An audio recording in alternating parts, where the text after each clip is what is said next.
Bonjour à tous. Bonjour à mes frères et sœurs de l'Église de l'Espoir, à mes frères et sœurs de l'Église de Flambeau. Bonjour à ceux qui nous visitent. Oui, bonjour aux enfants aussi, bonjour. Bonjour aux petits enfants aussi, oui. Bonjour aux petits enfants. Bonjour aux enfants aussi et aux petits enfants. Je veux vous souhaiter la bienvenue aujourd'hui à ce culte de dimanche 12 avril, jour de Pâques. Normalement, souvent, la journée de Pâques, on est habitué de se visiter, de se réunir. Malheureusement, à cause des circonstances, cette année, on ne peut pas et on ne doit pas. Par contre, grâce au réseau Internet, par câble coaxial, par fibre optique ou par les ondes satellites, on peut se réunir virtuellement. Il y a un autre lien qui nous réunit et qui nous unit aussi, nous, membres de la famille de Dieu. C'est par le Saint-Esprit, grâce à Dieu. Justement, pour adorer et louer Dieu, nous allons aller rejoindre dans quelques secondes l'idée pour la louange. Par la suite, nous aurons de courtes capsules vidéo de frères et sœurs, de petites familles qu'on va apprendre à connaître et les voir vivre dans la présence de Dieu. Moi, je vous reviens dans quelques minutes après ces cours vidéo. À tantôt. Bonjour! Pour ceux qui ne nous connaissent pas, moi c'est Jean-Pierre. Myriam, Marie-Lou et Olivier. Donc, c'est ça, on voulait vous donner des nouvelles de comment ça va à la maison. Nous, les deux enfants vont bien. Ils font un petit peu d'école à la maison là, avec ce qu'on reçoit du gouvernement. Ils chicanent pas trop, c'est quand même, ça va bien à ce niveau-là aussi. Et puis, nous, on est les deux arrêtés là, depuis la fermeture des écoles, puis moi, depuis la fermeture des entreprises. Donc, ça va bien, là, les deux, on est en pleine santé. Comme disait M. Gendron cette semaine, on a pogné le COVID-91 en faisant référence au psaume 91 qui est très pertinent ces temps-ci. Vous irez lire ça, c'est très à propos. Et puis, vite de même, je voulais laisser une requête de prière que là, ça va bien à la maison, ça va bien physiquement, mais si jamais éventuellement que ça se met à moins bien aller, on veut garder les yeux fixés sur Jésus. Et puis, c'est ça en toute chose. Donc, ça, c'est ma requête. Et Myriam, tu avais quelque chose à dire aussi. cette semaine, j'ai repensé à ce que quelqu'un m'avait dit. Et moi, étant de nature un petit peu anxieuse, inquiète dans ces événements-là, des fois, les inquiétudes remontent. Il y a quelqu'un qui m'avait dit, tu sais, toi, Myriam, va peut-être falloir que tu sois la petite brebis qui va être près du berger, près de Jésus. Donc, c'est à me rappeler de ne pas être la brebis qui va s'éloigner un petit peu trop du troupeau, mais de vraiment rester près de Dieu dans ces temps-ci. Et je voulais simplement vous dire un petit mot, un petit merci, un gros merci pour les prières que vous avez fait pour Lucas, le garçon de ma cousine. Donc présentement, il va bien, il est sorti de Sainte-Justine, il est chez eux en convalescence. On va avoir des nouvelles cette semaine pour la suite des traitements, mais merci à tous ceux qui ont prié, là, c'est très apprécié. Alors, bonne journée, bye bye! Portez-vous bien, bye! Bonjour mes amis, je suis contente de pouvoir m'adresser à vous autres ce matin parce que c'est Pâques. Puis à Pâques, on mange du chocolat puis des biscuits. Fait que ce matin, je me dis, c'est Pâques.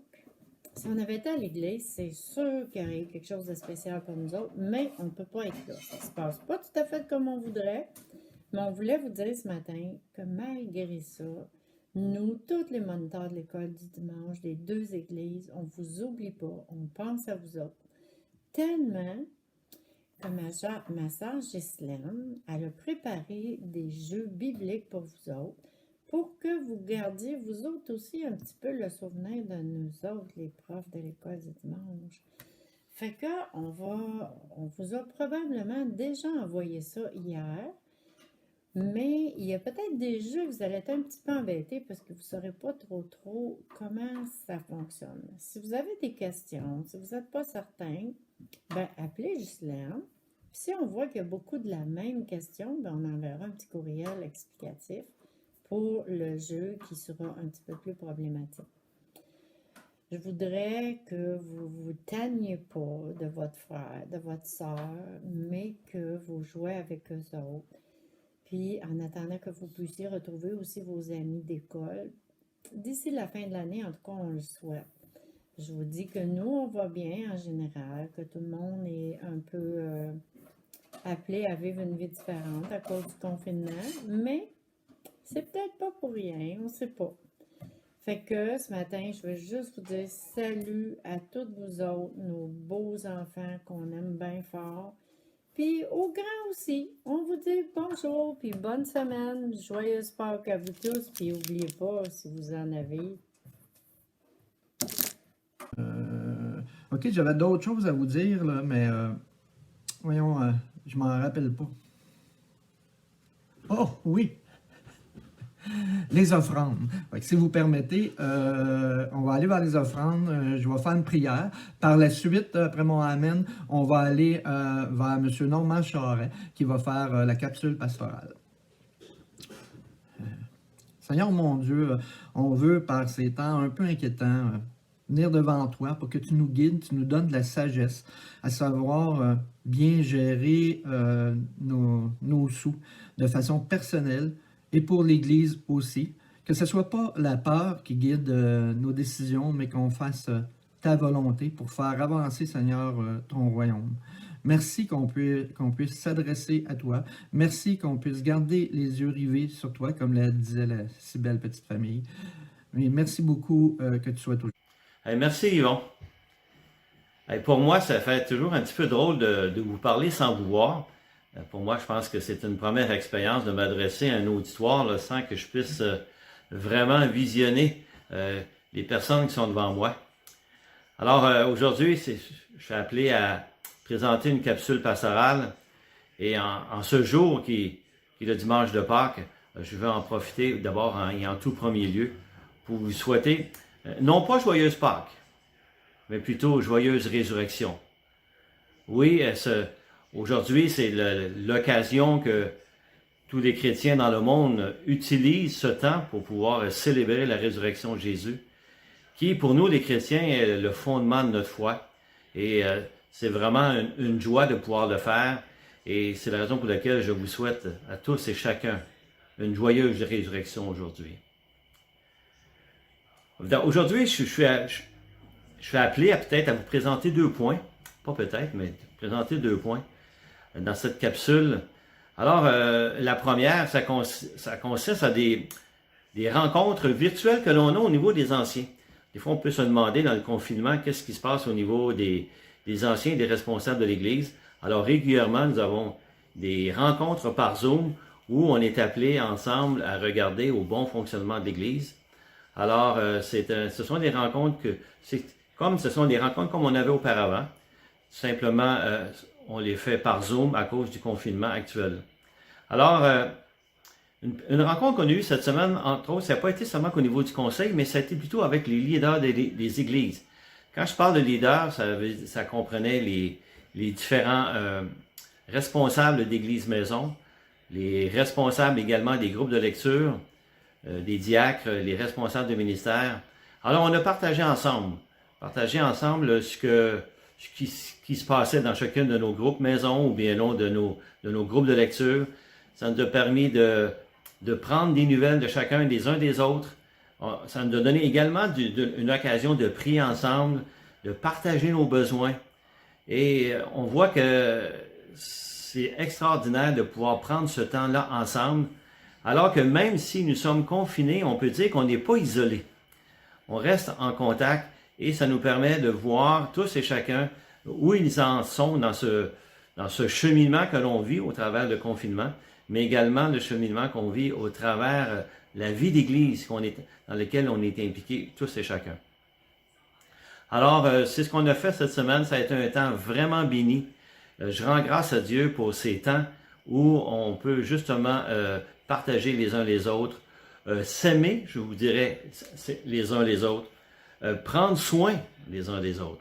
Alors, dans un certain sens, au travers des moyens technologiques que l'on a encore, on est en mesure de pouvoir justement s'informer et vivre l'Église, même si on est confiné, en sachant qu'on est finalement, on n'est pas isolé. Un autre point que je veux juste rajouter, c'est qu'on a eu également une autre rencontre cette semaine, mercredi matin, où là, ça regroupait les différents pasteurs de nos églises filles, les églises qui étaient en région, l'église de Saint-Césaire, l'église de Coansville, l'église de Saint-Liboire, et également avec Patrick Buxer, qui est entre autres de l'église de Farnham. Il y avait Serge qui est là, François, et ça a été un autre temps où on a pu partager sur ce qui se passe dans nos églises, s'informer, prendre des nouvelles des uns des autres, mais on a aussi pris un temps pour voir comment on pouvait vivre l'Église, mais en mission, même si nous sommes confinés dans nos bâtiments ou dans nos résidences à cause des restrictions du gouvernement. Et les partages ont été vraiment extraordinaires. Des gens ont pu indiquer comment que eux, de leur côté, que par les moyens sociaux, les médias sociaux par exemple, par toutes sortes d'initiatives, comment qu'ils pouvaient entrer en relation, en contact, soit avec leurs voisins, leurs connaissances, par des fois des simples coups de téléphone, s'informer des gens autour de nous, des gens de notre famille, de nos voisins.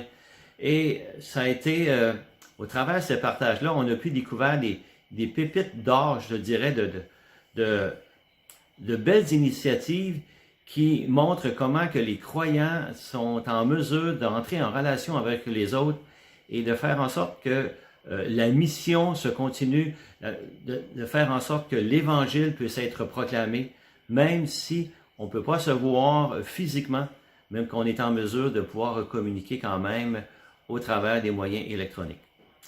Alors ça a été, je vous dirais, les bons points qu'on a pu vivre cette semaine et que ça me faisait vraiment plaisir de pouvoir vous partager. Il y en a plusieurs d'entre vous, lorsqu'ils me voient le visage, ils vont me poser des questions concernant les assurances. Et ça, c'est le dernier point que je veux justement aborder avec vous ce matin.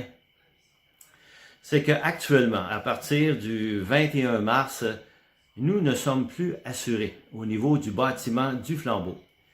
Et si on remarque qu'est-ce que ça donne comme impact, bien, c'est que en ayant un bâtiment qui n'est pas assuré,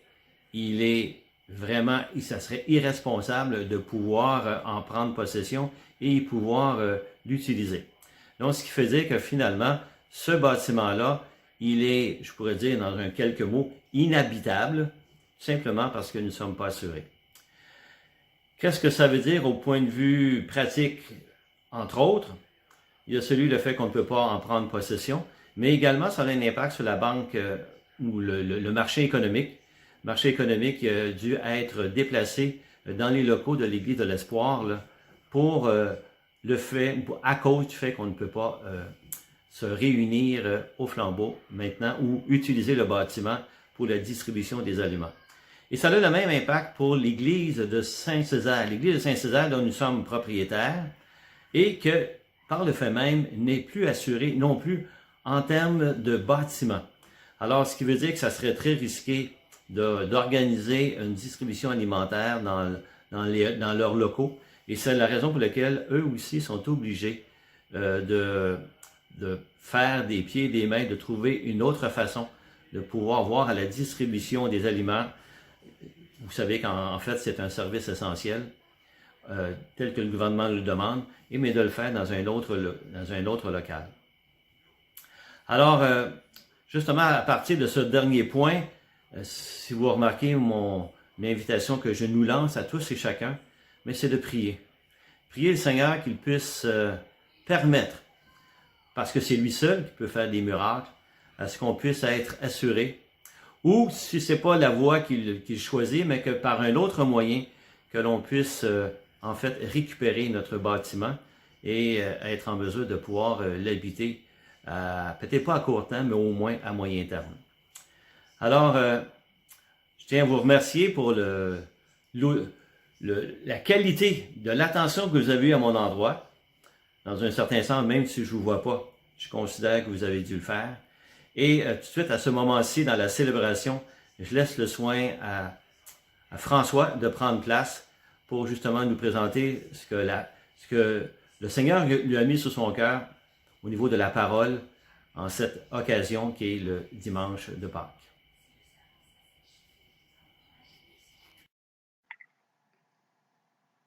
Ah, bonjour, vous êtes là! J'aimerais vous souhaiter une joyeuse Pâques. Ou plutôt, comme le petit chien sur la diapo le dit, joyeuse Pâques!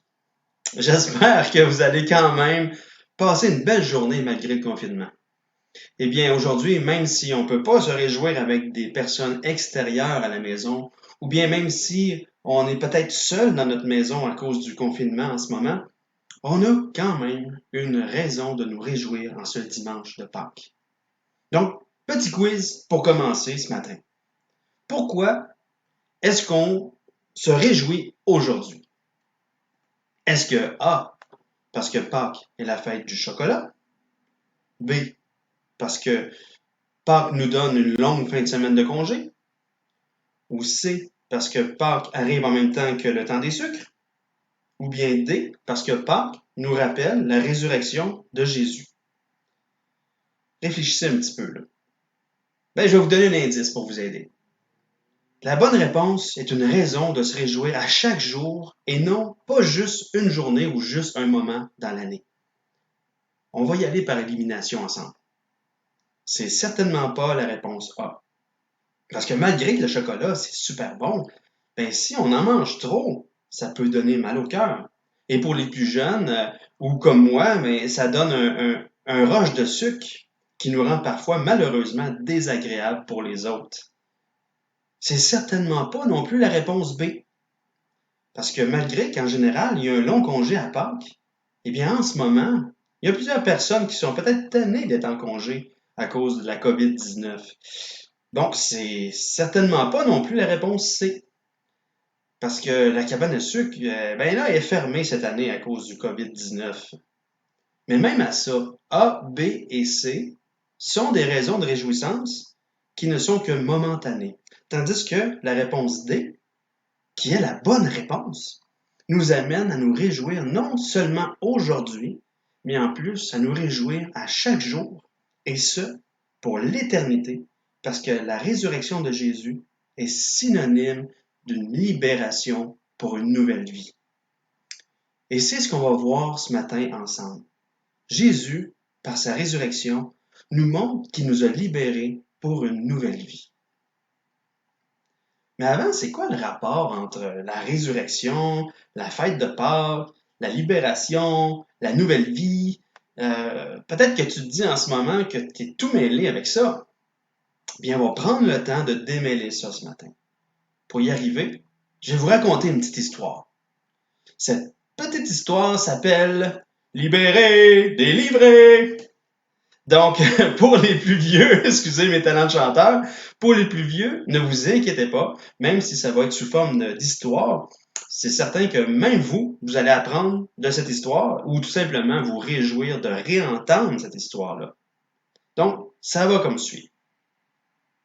Il était une fois, il y a fort, fort longtemps, dans un pays fort, fort lointain, vivait un peuple du nom d'Israël.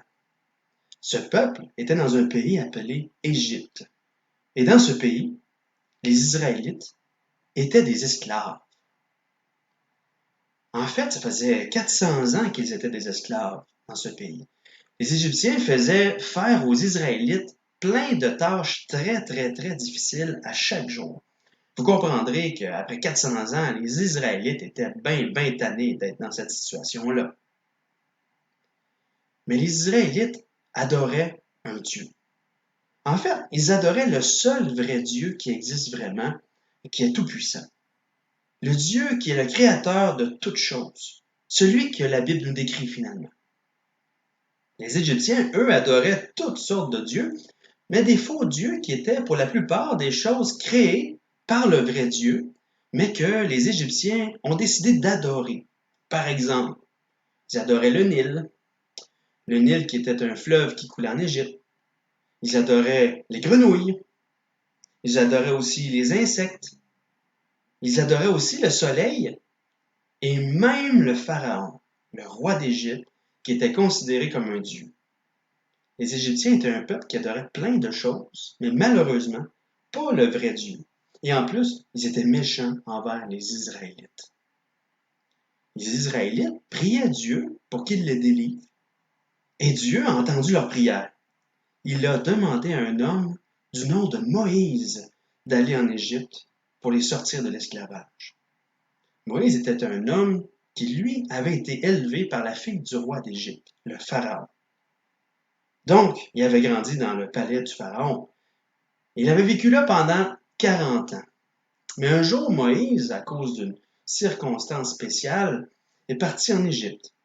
Il est parti de l'Égypte, excusez. Il est devenu un berger. Il s'est occupé des moutons pendant 40 ans. Quand Dieu lui a demandé de retourner en Égypte pour libérer le peuple de l'esclavage, Moïse avait un peu peur que le peuple d'Israël ne le suive pas. Sa première réponse a été mais qui suis-je pour aller vers Pharaon et pour faire sortir d'Égypte les enfants d'Israël? Dieu lui a dit, je serai avec toi. Et là, Moïse, il n'arrête pas de parler de toutes sortes de défaites pour dire, hey, je suis pas moi, je ne serai pas capable, je pourrai pas. Mais Dieu dit, hey, je vais être avec toi. Mais à un moment donné, Moïse, il dit, j'ai de la misère à parler, je ne sais pas comment je vais être capable de parler au Pharaon. Et finalement, suite aux négociations, Dieu va permettre à Moïse d'amener son frère Aaron pour parler pour lui. Et ouf, hein, je vous dis qu'il y avait eu toute une discussion entre Dieu et Moïse à ce moment-là. Finalement, Moïse se rend en Égypte, accompagné d'Aaron et surtout de Dieu, qui, au travers de Moïse, va faire plein de choses vraiment grandes pour démontrer sa puissance. Son objectif est d'amener le peuple d'Israël à faire confiance à Dieu pour qu'il le suive en dehors du pays d'Égypte pour se rendre dans un beau pays que Dieu a promis de leur donner. Excusez-moi. Pour le suivre, il fallait que Dieu démontre qu'il est digne de confiance. Et c'est ce qu'il a fait au travers des 10 plaies d'Égypte. Mais pourquoi ces plaies? C'est que le Pharaon ne voulait pas laisser partir les Israélites. Pour le faire changer d'idée, Dieu a fait tomber des malheurs sur l'Égypte. Ces plaies ont été l'eau du Nil changée en sang, une invasion de grenouilles, une invasion de poux, des mouches partout, des troupeaux d'animaux qui mouraient, des irruptions de boutons sur la peau, de la grêle qui a tombé du ciel, une invasion de sauterelles, de la noirceur totale sur tout le pays d'Égypte. La dernière plaie a été vraiment terrible. Ça a été la mort de tous les premiers-nés en Égypte. Mais en même temps, ces malheurs démontraient aux Israélites que Dieu était plus puissant que les faux dieux d'Égypte. Parce que toutes les plaies touchaient un faux dieu d'Égypte. Par exemple, la plaie de l'eau du Nil changée en sang démontrait que finalement, le Nil n'était pas un dieu. Parce que comme je le disais tout à l'heure, les Égyptiens adoraient le Nil. Aussi, au travers de la plaie de l'invasion des grenouilles, Dieu démontrait qu'il était plus puissant que les grenouilles que les Égyptiens adoraient parce qu'il représentait pour eux le Dieu de la fertilité. Donc, Dieu, au travers des plaies, a démontré d'une manière extraordinaire sa toute-puissance par-dessus tous les dieux d'Égypte. Et les Israélites ont vu ça et ont reconnu que le Dieu qui les délivrait était le seul vrai Dieu. Mais la dernière plaie, la 10e, celle qui a amené le Pharaon à laisser partir le peuple d'Israël, était vraiment terrible. Mais en même temps, elle a une grande signification. Nous allons l'explorer un peu plus particulièrement. Donc, la 10e plaie est une plaie qui touche tout le pays d'Égypte. Donc, même les Israélites étaient en danger de subir cette plaie-là. Dans Exode 12, verset 12, cette plaie-là est décrite. Voici ce qui est écrit. Cette nuit-là, je passerai dans le pays d'Égypte, je frapperai tous les premiers-nés du pays d'Égypte, depuis les hommes jusqu'aux animaux, et j'exercerai des jugements contre tous les dieux de l'Égypte. Je suis l'Éternel. Donc, cette plaie-là était que dans toutes les familles, l'enfant qui était né en premier allait mourir. Personne ne veut vivre ça. Donc, vu que cette plaie-là était dangereuse aussi pour les Israélites qui vivaient en Égypte, tout le monde était vraiment mal pris. Et comment il allait pouvoir échapper à cette tragédie-là? Et Dieu avait une solution pour protéger les Israélites de la mort de tous les premiers-nés dans chaque famille. C'était quoi cette solution-là? Regardons maintenant la solution que Dieu avait donnée pour que ce malheur-là ne touche pas les Israélites. Donc, je vais vous lire une partie d'Exode 12, versets 1 à 14. Commençons par les versets 1 à 3. L'Éternel dit à Moïse et à Aaron dans le pays d'Égypte, « Ce mois-ci sera pour vous le premier des mois. Il sera pour vous le premier des mois de l'année. Parlez à toute l'assemblée d'Israël et dites, le 10e jour de ce mois, on prendra un agneau pour chaque famille, un agneau pour chaque maison. » Allons maintenant au verset 5. Ce sera un agneau sans défaut, mâle, âgé d'1 an. Vous pourrez prendre un agneau ou un chevreau. Vous le garderez jusqu'au 14e jour de ce mois. Et toute l'assemblée d'Israël l'immolera entre les 2 soirs, c'est-à-dire il allait le sacrifier. On prendra de son sang et on le mettra sur les 2 poteaux et sur le linteau de la porte des maisons où on le mangera. Là maintenant au verset 11. Quand vous le mangerez, vous aurez vos reins saints, c'est-à-dire avoir une ceinture autour de la taille, vos souliers aux pieds et votre bâton à la main, et vous le mangerez à la hâte. C'est-à-dire vous vous dépêcherez pour le manger. C'est la Pâque de l'Éternel. Cette nuit-là, je passerai dans le pays d'Égypte, et je frapperai tous les premiers-nés du pays d'Égypte, depuis les hommes jusqu'aux animaux, et j'exercerai des jugements contre tous les dieux de l'Égypte. Je suis l'Éternel. Le sang vous servira de signe sur les maisons où vous serez. Je verrai le sang, et je passerai par-dessus vous.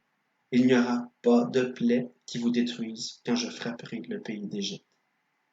Vous conserverez le souvenir de ce jour et vous le célébrerez par une fête en l'honneur de l'Éternel. Vous le célébrerez comme une loi perpétuelle pour vos descendants. Et plus loin, au verset 28 à 31, est écrit, « Et les enfants d'Israël s'en allèrent et firent ce que l'Éternel avait ordonné à Moïse et à Aaron. Ils firent ainsi. » Donc, ils ont écouté.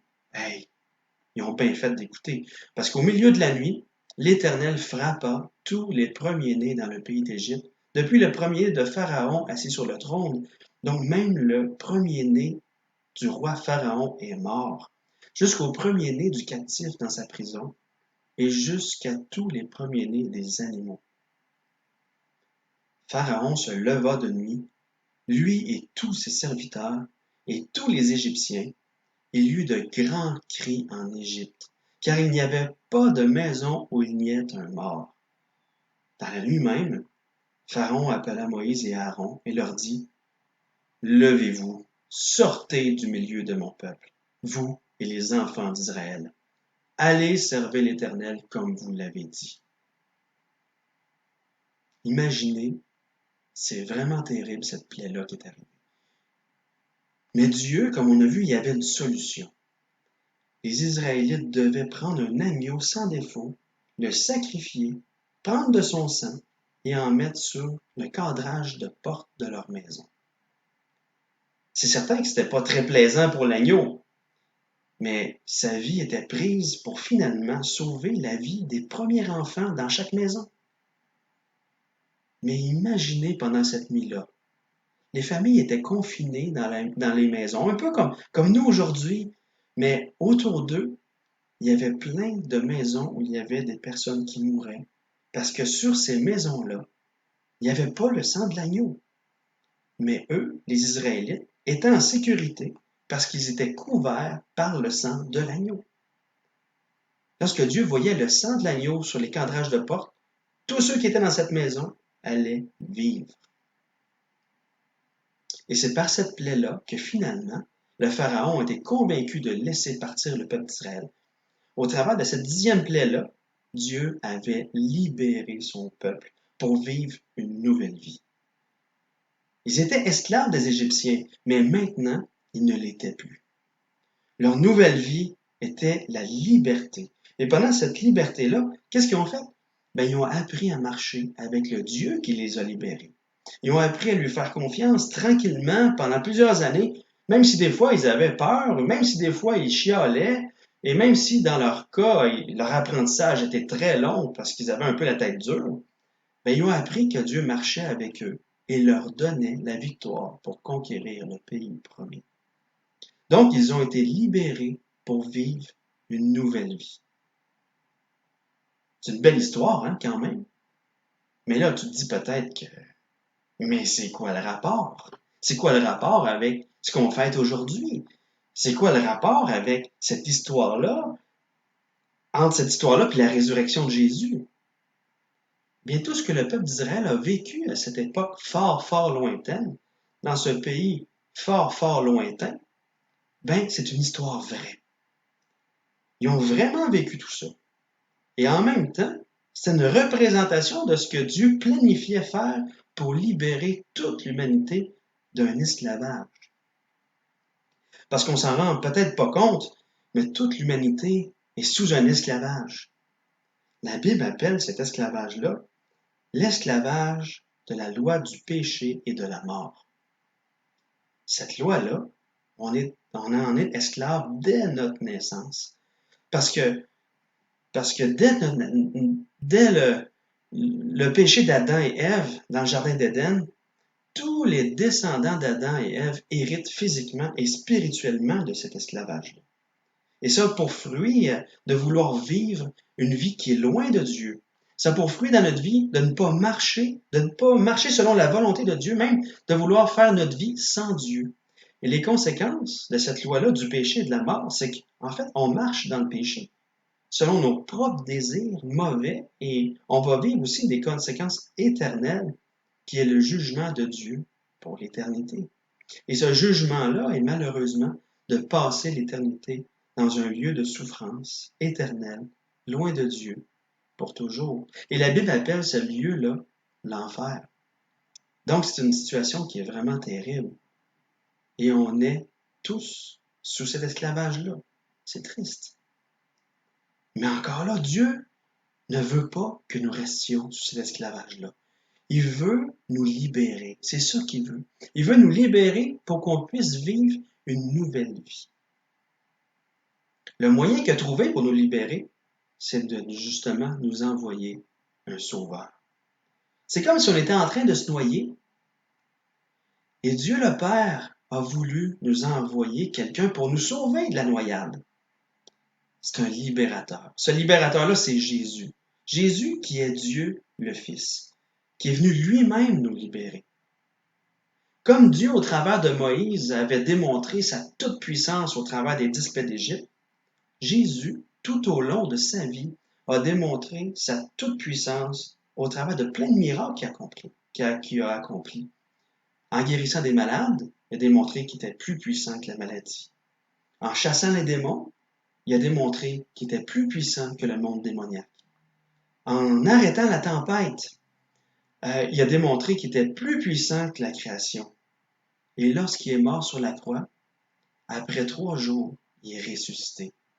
En ressuscitant, il a démontré qu'il était plus puissant que la mort. Donc Jésus est vraiment, mais vraiment digne de confiance. Il est ce Dieu tout-puissant qu'on peut suivre. Mais avant de pouvoir le suivre, on doit être libéré de cet esclavage-là du péché et de la mort, qui nous amène inévitablement à subir une condamnation éternelle. Mais comment ça peut être possible? Eh bien, comme les Israélites en Égypte, lors de la 10e plaie, on se souvient qu'ils étaient en danger eux aussi de subir ce jugement de Dieu, ce jugement-là que les premiers-nés de chaque maison allaient mourir. Et vous vous souvenez qu'est-ce qu'ils ont fait? Mais ça a été de mettre sur les cadrages de porte le sang d'un agneau sans défaut.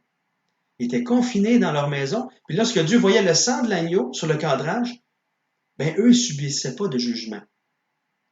De la même manière, il y a un jugement qui s'en vient sur tous ceux qui sont encore esclaves de la loi du péché et de la mort. Et pour échapper à ce jugement, Jésus a aussi joué le rôle de l'agneau. Il a été sacrifié. Jésus était la seule personne qui n'avait pas péché. Il était l'agneau sans tache, l'agneau sans défaut. Jésus, en mourant sur la croix, s'est offert un sacrifice pour que son sang soit versé. Jésus dit dans Jean 11, 25, « Je suis la résurrection et la vie. Celui qui croit en moi vivra, même s'il meurt. » Jésus dit simplement de croire en lui. C'est lui qui est l'agneau de Dieu, qui a été envoyé pour répandre son sang, pour que lorsque le jugement va arriver, tous ceux qui, par la foi, se sont appropriés pour eux le sang de Jésus, qui ont cru que le sang de Jésus était versé pour le pardon de leurs péchés à eux, eh bien le jugement ne les atteint pas. Dans Jean 5, 24 est écrit, « En vérité, je vous l'ai dit, celui qui écoute ma parole et qui croit à celui qui m'a envoyé a la vie éternelle et ne vient pas en jugement, mais il est passé de la mort à la vie. » Comme Jésus est mort sur la croix et qu'il est ressuscité, de la même manière, pour pouvoir nous libérer de cet esclavage du péché et de la mort, Jésus prend notre ancienne vie, qui était esclave du péché, il la fait mourir sur la croix avec lui, et il nous fait ressusciter avec lui en nous donnant une nouvelle vie. Jésus nous a libérés pour une nouvelle vie. Il y a un passage dans la Bible qui l'explique bien. C'est Romains 5, versets 6 à 8. C'est écrit, « Sachant que notre vieil homme a été crucifié avec lui, afin que le corps du péché soit réduit à l'impuissance, pour que nous ne soyons plus esclaves du péché, car celui qui est mort est libre du péché. Or, si nous sommes morts avec Christ, nous croyons que nous vivrons aussi avec lui. » Donc Jésus nous libère pour vivre une nouvelle vie. Et cette nouvelle vie, c'est plus une vie d'esclavage de la loi du péché et de la mort. Cette nouvelle vie, c'est une vie de liberté. Une liberté de marcher maintenant avec Jésus et d'apprendre à le connaître, apprendre à lui faire confiance. En apprenant à lui faire confiance, notre vie va changer. Parce que maintenant, nous avons le désir de faire la volonté de Dieu et aussi la capacité à cause de notre nouvelle vie en Jésus. Et cette nouvelle vie, c'est une vie de joie, parce que non seulement nous savons que jamais nous allons être condamnés par Dieu, mais aussi parce que peu importe ce qui nous arrive sur la terre, on a l'assurance qu'on va passer l'éternité avec Jésus. Et nous savons aussi que Jésus marche avec nous pour nous aider dans nos difficultés. Mais j'aimerais te poser une question aujourd'hui. Tout ça, ça peut rester, tu peux le savoir peut-être avec ta tête. Mais est-ce que tu le crois vraiment? Est-ce que tu le saisis vraiment? Est-ce que tu l'as pris pour toi, ce cadeau-là que Jésus t'offre? Mais j'aimerais te poser une question. Si jamais tu meurs aujourd'hui, et c'est vraiment pas ça que je te souhaite, mais si tu meurs aujourd'hui, est-ce que tu es certain que Dieu te laissera entrer dans son paradis? Sinon, je t'invite aujourd'hui à réaliser que seulement ce qu'il a fait sur la croix est la solution pour ne pas entrer en jugement. Être condamné, non, c'est seulement ce que Jésus a fait sur la croix qui fait que tu peux ne pas être condamné, mais à l'inverse, de passer l'éternité avec Dieu. Sur la croix, Jésus a donné sa vie, comme l'agneau sans défaut, pour que toi aussi tu puisses vivre, pour que toi aussi tu puisses passer de la mort à la vie. Et vu que Jésus a le pouvoir de donner la vie, il l'a démontré en ressuscitant. Il peut te ressusciter aussi. Il peut te donner la vie aussi.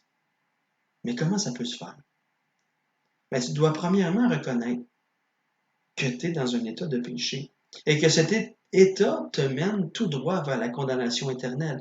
Mais si tu ne crois pas, premièrement, que tu es mal pris, comment peux-tu reconnaître que tu as besoin d'être libéré? Donc, si tu crois que tu es pécheur, reconnais maintenant que seulement le sacrifice de Jésus sur la croix peut laver tes péchés. Et maintenant, renonce à tout autre moyen de te libérer toi-même. C'est pas en essayant d'être une bonne personne que tu vas être capable de te rendre acceptable devant Dieu. c'est seulement ce que Jésus a fait sur la croix qui te rend acceptable devant Dieu. Si pour toi tout ça est clair et que tu veux recevoir aujourd'hui la vie éternelle, tu peux tout simplement prier, le dire à Dieu présentement. Et si c'est ça que tu veux, tu as juste à prier avec moi. Donc, ferme les yeux, puis on va prier ensemble. Seigneur, je reconnais que je suis un pécheur et que je ne peux pas me libérer moi-même de cet état d'esclave. Je crois que tu es venu sur la terre pour me libérer. Tu as vécu la vie parfaite que j'étais pas capable de vivre et tu as donné ta vie pour subir la condamnation que je méritais. Merci de m'offrir aujourd'hui de couvrir mes péchés de ton sang. Je te demande pardon pour mes péchés et merci de pardonner mes péchés aujourd'hui et de me donner une nouvelle vie. Je veux maintenant vivre cette nouvelle vie par la foi en ta puissance et en apprenant à te connaître de plus en plus. Merci de me libérer de mon ancienne vie pour me donner une nouvelle vie en toi. Amen.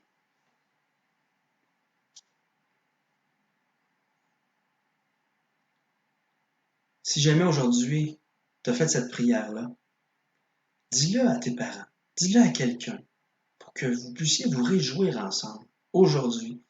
C'est de te réjouir ensemble aujourd'hui que Dieu t'a libéré pour vivre une nouvelle vie. Il est écrit dans Romains 8, verset 2, « En effet, la loi de l'esprit de vie en Jésus-Christ m'a affranchi, c'est-à-dire m'a libéré de la loi du péché et de la mort. » Je vais le relire. « En effet, la loi de l'esprit de vie en Jésus-Christ m'a libéré de la loi du péché et de la mort. » Aujourd'hui, si tu as mis ta foi dans cette vérité-là, que Jésus est mort sur la croix et qu'il est ressuscité pour te donner la vie, tu es maintenant ressuscité avec Jésus. Jésus t'a libéré de la loi du péché et de la mort pour te donner une nouvelle vie. Cette nouvelle vie-là, comme on l'a vu tantôt, c'est une vie qui n'est plus esclave du péché, mais une vie qui veut maintenant marcher avec Jésus dans sa volonté. Une vie qui va démontrer concrètement maintenant la sainteté de Jésus. Jésus est vivant. Tout pouvoir lui a été donné dans le ciel et sur la terre. Il est avec nous. Dans ce qu'on vit présentement, malgré toutes nos inquiétudes, peut-être que tu vis des inquiétudes par rapport au COVID-19, peut-être que tu as peur de l'attraper, la maladie, ou peut-être que tu ne sais pas ce qui va se passer à l'école avec toi, ou peut-être que tu ne sais pas ce qui va se passer à cause de ton travail, financièrement et tout ça. Mais sachons que Jésus est tout-puissant et qu'il est avec nous. Il nous accompagne dans ce qu'on vit. Parce que Jésus est ressuscité, il est vivant, et c'est ça qui est vrai. Donc, malgré le confinement aujourd'hui, réjouissons-nous de la résurrection de Jésus, par laquelle nous avons été ressuscités aussi pour vivre une nouvelle vie. Et si jamais vous avez des questions en lien avec ce que je viens de dire, vous pouvez nous écrire en passant par le site internet du Flambeau à l'adresse suivante, leflambeau.org, ou bien par le site Internet de l'Église missionnaire baptiste de l'Espoir à l'adresse suivante, égliseembe.org. Donc, passez une joyeuse résurrection. Je vous aime énormément et j'ai hâte de vous voir.